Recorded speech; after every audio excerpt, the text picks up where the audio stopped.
Hi, Amy White from Worthy Written Words. Today we're going to be working on this Let Go page kit. We're going to be in the New Testament in 2 Corinthians chapter 2 verses 5 through 11. I'll show you some ideas of the ways that you can use this stamp that came in your kit. I am actually cutting the stamp where the smallest dandelion is because I'm going to be using that one and not the other ones, and so it's just to make it easier for me, and then you could always put it back together if you wanted to use all three of them. So now I'm going to show you a few things that you can try on your watercolors and decide what you like best. First, I'm going to draw a circle with my crayon, and I'm going to draw it to be about the size of the stamp so that it's going to have the stamp inside of it but not outside of it. And then adding water, I just make it into this little circle, and it's really easy. You just smudge it around and the wax turns into a watercolor paint, and then you let that dry. I want to show you another cool idea. You start by coloring a smaller circle in yellow, and then you use the orange red crayon to do a little color on the outside, and then here you can see as I blend them, it adds like this cool orangey effect with a yellow center that I think is really pretty. So that's another way you could do your flowers, is to have instead of one yellow and one orange, to have both colors blended together. I add red to the outside to give that more of a darker feel, and I add the yellow more to the other side, so it's like really dark on the outside and then lighter on the inside. It just makes like a really cool watercolored effect. The other way that you can do this is by first inking your dandelion stamp and putting that down first, and then putting the colored crayon on top of it. This might be a better way to do it if you are worried about not making your watercolor circle the right way, but it does make it a little bit duller, the ink, because it's underneath the wax crayon instead of on top of it. So you can just choose whatever way you like, and of course you put all your weight on to make sure you get as much of it onto the page as you can. If it doesn't transfer well, you can either do it again or you can fill it in with a black ink jelly roll pen. That would work to fill in any missing pieces. So here I'm going over it now with the crayon, so I know exactly where I need to put the marks, and then I fill it in afterwards with the watercolor brush. So either way will work, and in this case I did one way and one the other way, and either way will be just great. Next we're going to ink and stamp the leaves. And I'm going to do just one set of leaves, and when they're done I'm going to cut them out as separate individual leaves so I can place them where I want to. I'm going to cut out each leaf, and then I'm also going to cut out both of my dandelion flowers. And when I cut these out, I'm going to leave a space between where I'm cutting and where the ink is, so that it's called a stroke in Photoshop. So I'm going to leave like a white stroke around each of my flowers and my leaves. Now you can't see the video of it, but I've taken some of these extra dandelion stamps that are in the stamp set, and I've stamped them out, and then I've colored some of them red and some of them orange and some of them yellow. So you can see those here, and then I actually go in and cut each one of those out individually as well.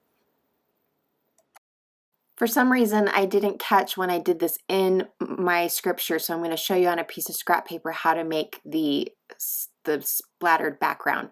So right here I'm just getting the top of the crayon wet, and you can either flick it onto the page as I'm doing right there, or what's even easier is to just make sure that your water brush has a little water on the tip of it after putting it on, and then you just tap it right onto your page where you want it.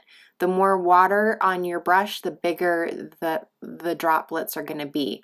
So here I'm going to take off the orange, and I'll do it again with the yellow crayon, but it's the same exact concept. You just wet the tip of your crayon with the brush, and then tap your brush and get all of that onto your page.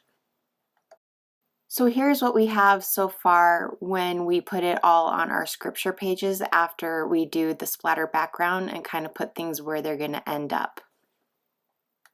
Like I'm adding a little bit of orange crayon into my bigger flower because I'm just trying to add a little more than just the red in there. It doesn't really do a lot, but it does a little bit, and I like the results. So then you can see I've colored in the leaves green.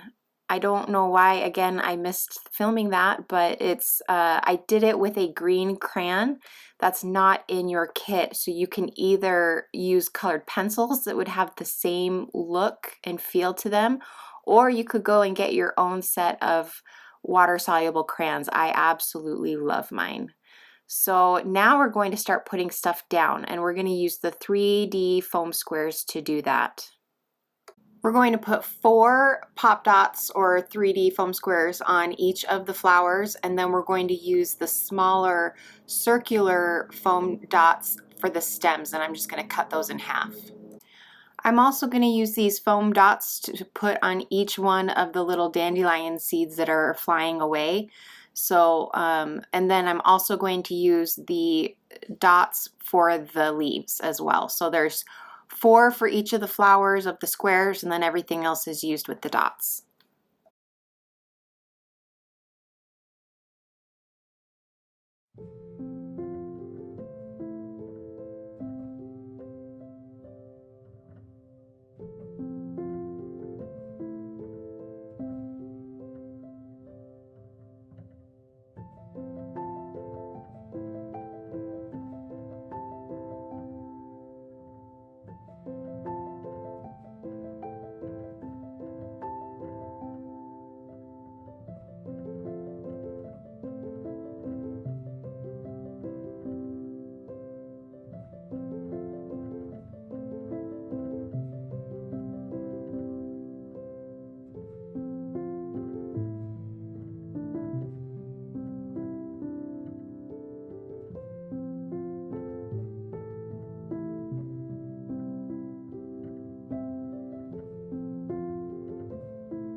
Using these crayons, I'm going to highlight the verses and then fill them in with a water brush.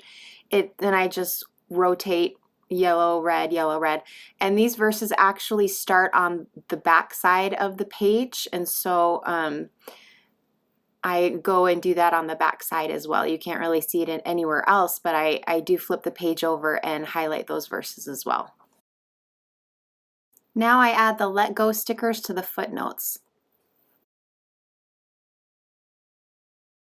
Putting everything aside, we're now going to work on the page topper. So this necklace, you can either keep it as a necklace or you can use it in your page topper. And I'm taking the wish charm off of the necklace, and then I'm also going to be taking off the majority of this necklace and only leaving a few little bits of the chain on there. So I'm using a little jewelry pliers that cuts through wire, and I'm going to cut this chain to be about 1 inch to 1.5 inches long.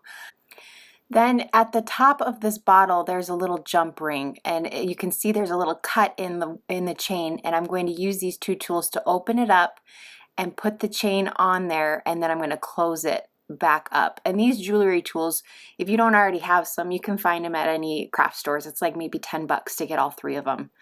And I'm just using these tools to help me pry that open, put the chain on. So now you have this little chain with this little cute dandelion seed on it. And then we're going to take our flower and take the leaf off, and we're going to trim it to the length that we want it to be relative to our paper clip. And then using a hot glue gun, we're going to glue this chain to the base of the flower. So while the hot glue gun is warming up, I'm going to take this sprig and I'm going to cut it in half so that there's 3 on one and 2 on the other of the berries. I'm going to grab my twine, and now we're ready to start gluing. So first, like I said before, we are going to glue this chain to the base of the yellow flower. And that way it'll hang from there and it won't fall down the stem. I'm also going to put some of the hot glue at the base of the stem so that it doesn't unravel and it'll keep it from fraying. Make sure that that's all nice and tight on the end of the stem. And then I'm going to take the sprigs and I'm going to attach them to the base of the stem of the flower here, and I'm going to offset them so that they're not right next to each other. You want the berries to not be sitting next to each other but be offset of each other, so you might have to adjust those and raise them. So you can see here at the beginning they're next to each other, and then I'll adjust that so that they're a little bit offset. Then I'm going to add some more glue to the base, and here I'm going to attach this leaf so that it kind of holds everything in place at the base of the flower, and I'm even going to kind of wrap it around. Then I'm going to place a dab of hot glue on the back side at the bottom part of the leaf, and that's where I'm going to start my twine. And I'm going to wrap this twine around and about, and I'm going to do it fairly tight to kind of hold everything in place, and then it kind of just looks like it's been nicely wrapped up and it doesn't have a weird bottom to it with all these random stems. So I put that around it, and then I'm going to glue it to the bottom of it to cover it up and just kind of hold it in place. And then if any of your sprigs feel fragile, like they might fall off and you're worried about them not lasting, I just put a little bit of glue on the base of them on the back side to kind of give them a little more support. And then we're going to put some glue on the back side of this flower, and we're going to put our paper clip on there, and we're going to do this the same way that we have done it always in the past. So you put the paper clip on the glue, and then you put the piece of felt over that, and then we'll trim any excess that's hanging off the sides that we don't want once that's dry. Now we put that on our book page, and we're going to put some washi tape that's in our kit right on top of that to kind of secure it, keep it in place, and since it's heavy, it's going to just hold it where we want it to be. And then you can see the cute charm, and it'll stay at the top of your book and it'll hang over, and it's really, really a cute add-on. And that's it. I hope that you guys really liked this kit and learning how to use water-soluble crayons. And be sure to subscribe so that you can stay up to date with all of our future videos. We'll see you guys next time. Bye.